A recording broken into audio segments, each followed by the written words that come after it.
Dans le nord de la Colombie-Britannique, le long de la rivière Nass, se trouve un petit village autochtone en train de perdre son âme.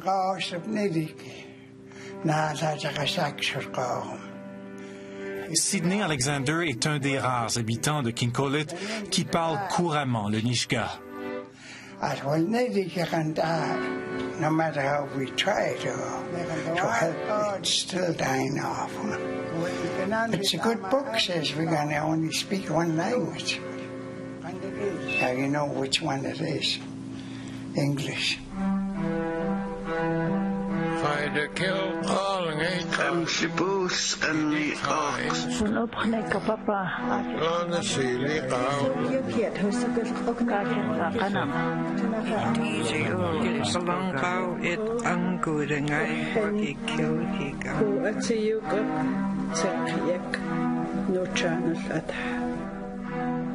Dans la prochaine génération, on prévoit qu'aucune de ces langues seront parlées comme langue maternelle. C'est grave. Well, that's the price we pay for being part of this whole Canadian society. We don't have a lot of time to turn it around. We have to do this now. We have to act now.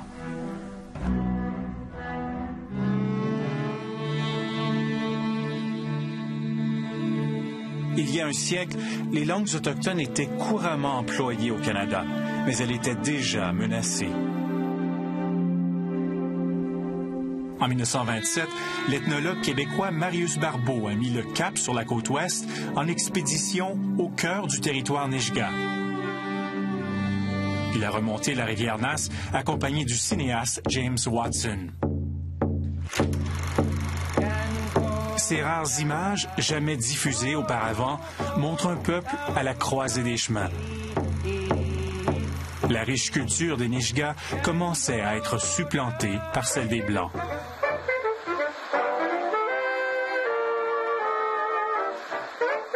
À cette époque, le gouvernement fédéral et les églises voulaient assimiler les Autochtones. La pratique de leurs chants et de leurs cérémonies traditionnelles était interdite par la loi.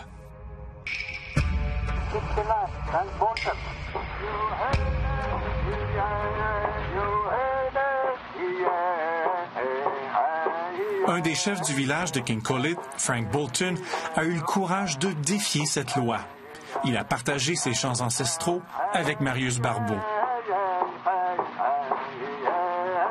L'ethnologue les a préservés en les enregistrant avec son phonographe Edison.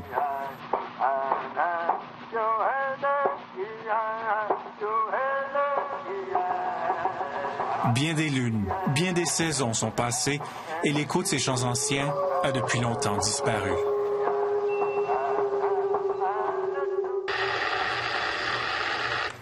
Alison Gurney, call me. Sur les ondes des radioémetteurs, c'est l'anglais qui domine. In Terrace, they're going to be back this afternoon. Can you phone Ali by Robbins? Chester Gurney n'a pas le choix d'utiliser l'anglais car il a perdu la langue de ses ancêtres, la langue de son arrière-grand-père, le chef Frank Bolton. Ce qui a mis en péril une langue aussi vivante en l'espace d'une génération, c'est l'assimilation forcée. We left the village and realized we were going away for a while to residential school. If you try to speak your language in there, or our own language here, we're either slapped in the head or hit with a yardstick, pull your hair, or even get cut off from your meals at times. Pendant des décennies, le gouvernement fédéral a retiré des milliers d'enfants autochtones de leur foyer. On les a envoyés dans des pensionnats dirigés par des communautés religieuses. On s'intéresse beaucoup plus à l'éducation de l'enfant parce que, après tout, il est malléable à l'âge où on le trouve. On peut en faire à peu près ce qu'on voudra. Les missionnaires voulaient en faire des Blancs. Seul l'usage de l'anglais était permis, Au Québec, c'était le français. Marguerite, fais-moi donc une phrase avec le mot maman. Allez, oui, avec maman. C'est très bien. Les pensionnats ont porté un coup presque fatal aux langues ancestrales, selon le linguiste Henry Davis. Dans ces institutions, les enfants n'étaient pas permis de parler leur langue maternelle. Ils étaient regardés comme langue inférieure, comme barbares, etc., etc. Et alors, si on parlait avant d'y entrer, on a honte, beaucoup d'honte de les parler encore. Et si on était petit, on a perdu complètement les langues. I know what soap tastes like. Le goût du savon, je connais ça. On nous forçait à nous laver la bouche avec du savon, simplement pour avoir parlé notre langue. C'est ce que nous avons vécu. La politique des pensionnats a été d'une telle efficacité que bien des jeunes, une fois de retour, n'étaient plus capables de communiquer avec leur famille. I felt like an outsider. Like, our people would be speaking our own language and then half of the words I wouldn't even understand. Les lignes de transmission de langue sont très robustes, mais si on les coupe, ils sont très, très difficiles à remonter. Happy birthday, Wes. Enjoy the rest of the day today. See you later from everybody at Mountain View. Thank you, Mountain View. Thank you. Les pensionnats ne sont plus qu'un souvenir, mais les dommages qu'ils ont causés sont difficiles à réparer. Aujourd'hui, la langue Nisga'a est pratiquement absente des foyers de la vallée. Well, nowadays, younger parents, they're past that Nisga'a language deal too. They understand it, but they won't speak it. And I don't think they teach their children. En plus de la langue, ce sont les coutumes qui s'estompent petit à petit. I built my smokehouse a couple of years ago. Last year, I didn't even use it at all. Son fumoir à poisson, une tradition Nisga'a qui remonte à la nuit des temps, est devenue un débarras. Nothing's the same anymore. Everything just like turning a book page.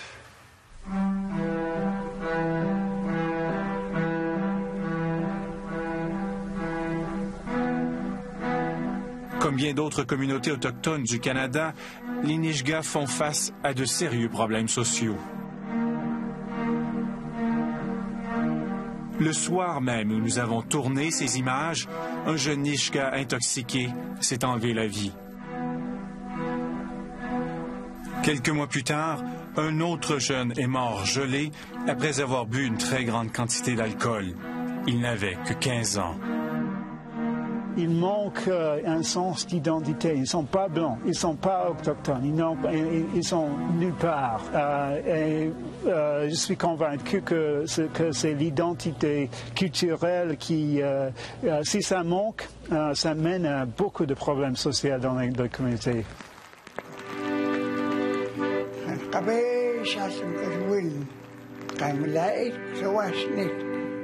It's telling the way of life. The life you should lead. As you live, don't forget your grandparents' wisdom.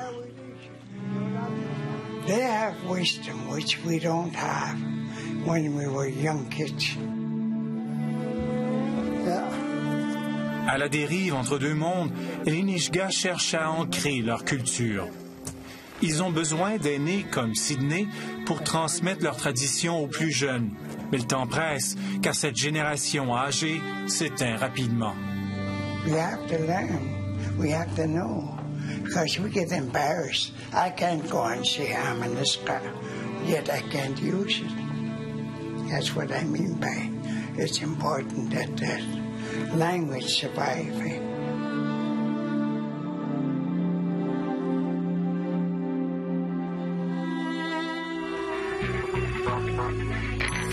Après la pause, l'éducation peut-elle sauver les langues autochtones? Ça va être facile. Le passé, c'est le meilleur moyen de construire une sorte d'identité qui peut survivre dans les circonstances actuelles.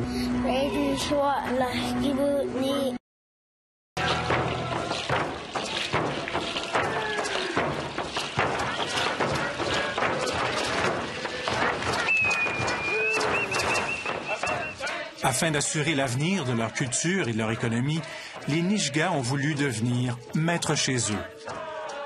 We're going to remember those people who came to this harbor seeking justice. Pendant plus d'un siècle, les dirigeants de cette petite nation de 5000 individus ont revendiqué avec acharnement leurs droits auprès des gouvernements. À la fin des années 90, ils ont négocié un traité historique au Canada, un traité qui leur accorde une très grande autonomie gouvernementale.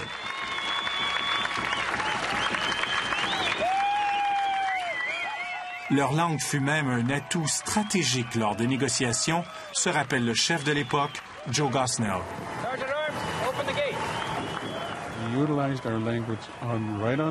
Nous avons utilisé notre langue à la table de négociation car nous savions que les gens assis en face de nous n'avaient aucune connaissance du Nisga'a. Nous parlions à voix haute de notre stratégie, au nez et à la barbe de nos adversaires.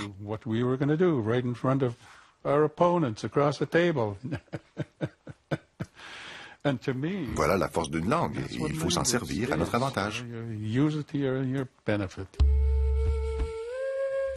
Avec leur nouveau pouvoir, ils tentent de renverser la vapeur. Ils ont fait du Nisga'a une langue officielle. Les lieux géographiques, les ruisseaux, les montagnes, les villages ont retrouvé leur nom traditionnel. Canyon City, par exemple, est devenu Gitwinsilk.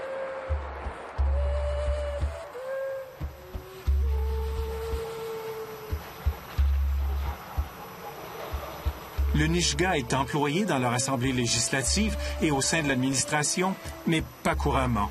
Trop peu d'individus maîtrisent la langue.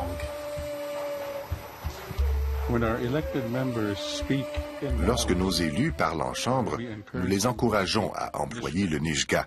Certains l'ont fait au cours de mes 4 dernières années au pouvoir. C'est un processus d'apprentissage, car ils doivent réapprendre la langue comme je l'ai fait après mon passage au pensionnat. S'il est difficile pour les adultes d'apprendre le Nisga'a, le seul espoir de survie de la langue repose maintenant sur les tout-petits. Victoria,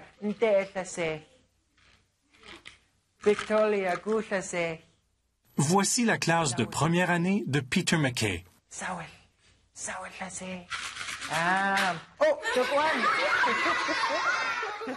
La plupart de ces jeunes n'ont jamais parlé de Nisga'a. Et au départ, peu d'entre eux y sont intéressés. Le Nisga'a est enseigné comme langue seconde depuis les années 70, mais les résultats ont été décevants.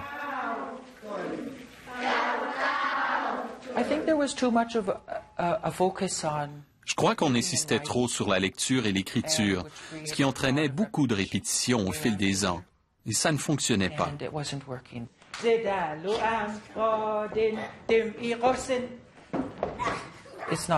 Ce n'est pas un langage écrit.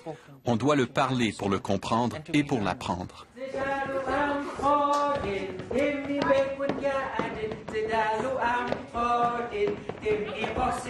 Peter McKay essaie une approche différente. Il ne s'adresse aux enfants qu'en Nisga'a et utilise des gestes pour leur enseigner de nouveaux mots.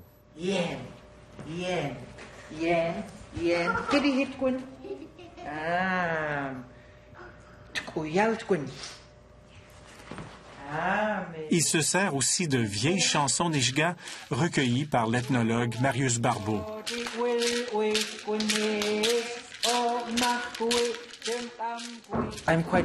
Je suis heureux qu'on n'ait pas perdu ces chansons, car c'était une des façons de conserver notre culture et notre histoire. Nous aidons à préserver notre langue en ramenant ces chansons dans les classes. Il employait le passé pour créer un avenir. Le passé, c'est le meilleur moyen de construire une sorte d'identité qui peut survivre dans les circonstances actuelles.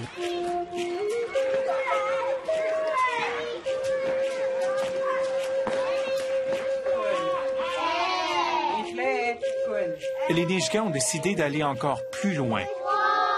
Un programme d'immersion en Nijga pour les élèves du primaire, un des rares programmes d'immersion en langue autochtone au pays.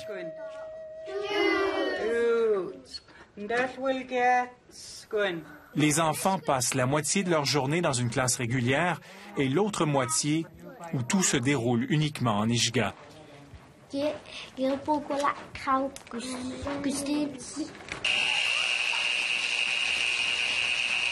Si les Nijga fondent de grands espoirs sur l'éducation pour sauver leur langue, ils font face à un nouveau défi de taille, car la vie après la classe, elle, n'a plus rien de traditionnel.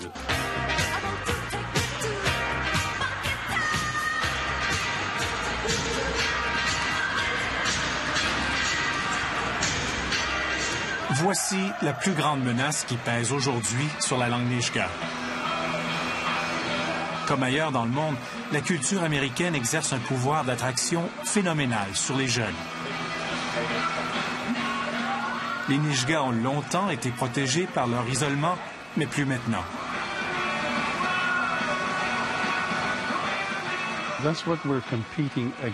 Voilà contre quoi nous nous battons pour maintenir notre langue et notre culture. Il est très difficile pour les adolescents de se détacher d'une émission de télévision ou d'un jeu dont ils raffolent. C'est cette concurrence que nous devons affronter. Pour Joe Gosnell, il est hors de question que son peuple s'isole du monde moderne pour sauver sa langue.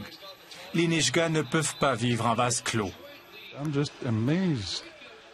Je suis sidéré de constater l'évolution qui est survenue depuis que notre peuple a joint le marché du travail et s'est engagé en politique.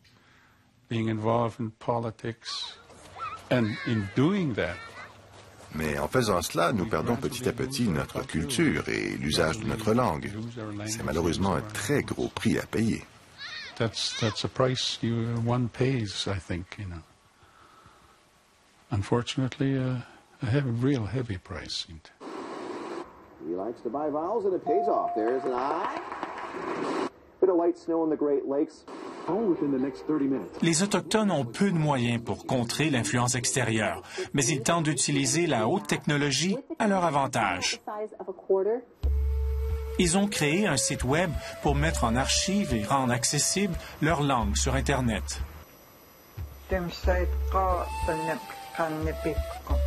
Le gouvernement fédéral a promis 172 millions de dollars au cours de la décennie pour soutenir des efforts comme celui-ci. Un montant modeste devant le nombre de langues à sauver et l'énorme tâche à accomplir.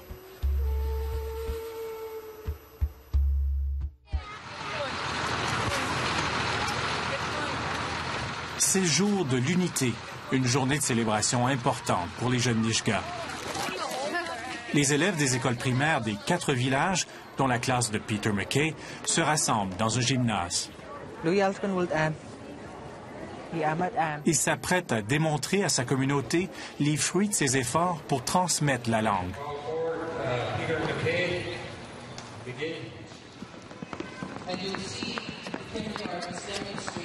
La pression est grande et les attentes sont élevées.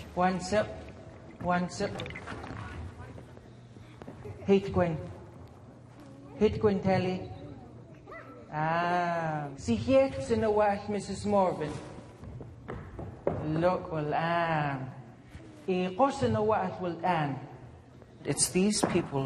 Ce sont les plus jeunes qui vont ramener la langue dans les foyers. On peut déjà le constater. Notre langue va s'éveiller.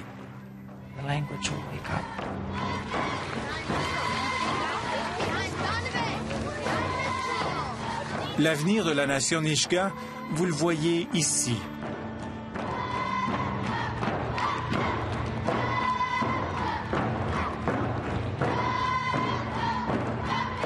Les choix que feront ces 250 enfants décidera du sort de leur langue ancestrale.